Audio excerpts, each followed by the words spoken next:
கர்ப்பம் தரித்த பாத்திரம். விஜயநகரத்துல நகுல்னு ஒரு பணக்காரன் இருந்தான். அவன் மத்தவங்க வீட்டு விசேஷத்துக்காக பாத்திரம், பணம் இதெல்லாம் கடனா கொடுப்பான்.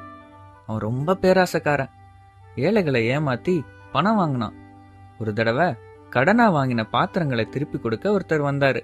அப்போ, இந்த பாத்திரம்லாம் அடிபட்டு இருக்கே, ஒவ்வொரு பாத்திரத்துக்கும் 5 ரூபாய் அதிகமா தரணும். நகுல், இதுல சின்ன கீறல் தானே இருக்கு, ஏன் இவ்வளவு அதிகமா கேக்குற?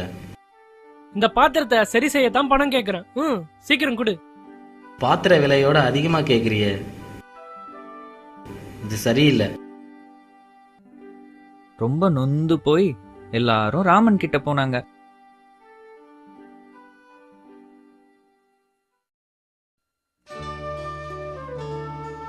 ராமா, தயவு செய்து எங்களை நகுல்கிட்ட இருந்து எப்படியாவது காப்பாத்து. என்ன ஆச்சு உங்களுக்கு? என்ன கஷ்டம் சொல்லுங்க. நகுல் எங்களை ஏமாத்தி நிறைய பணம் வாங்குறான். கவலைப்படாதீங்க, அவனுக்கு சரியான பாடம் கத்து தரேன். நகுலுக்கு பாடம் புகட்ட ராமன் ஒரு நல்ல யோசனை செஞ்சிருந்தான்.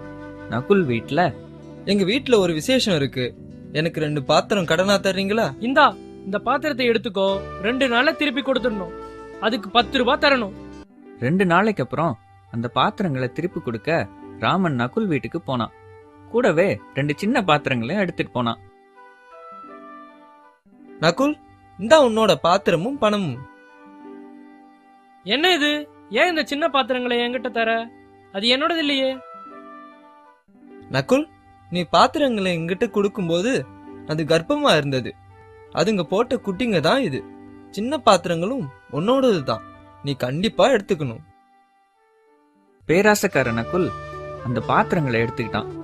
அவன் ராமனை முட்டாள்னு நினைச்சான். கொஞ்ச நாளைக்கு அப்புறம் ராமன் நகுல் வீட்டுக்கு திரும்ப வந்தான். தன் வீட்டு கல்யாணத்துக்கு 20 பாத்திரம் வேணும்னு கேட்டு வாங்கிட்டு போனான். ரொம்ப நாளாச்சு, ராமன் வரவே இல்ல.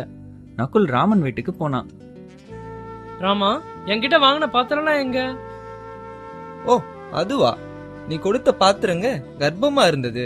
அப்படின்னா குழந்தைங்களோட சேர்த்து திருப்பி தந்திருக்கணுமே. எங்க என் பாத்திரம்லாம்? இல்ல நகுல், எல்லா பாத்திரமும் பிரசவத்துல செத்து போச்சு. நகுல் தான் ஏமாந்துட்டோன்னு புரிஞ்சுக்கிட்டான். இனிமே யாரையும் ஏமாத்த கூடாதுன்னு முடிவு செஞ்சான்.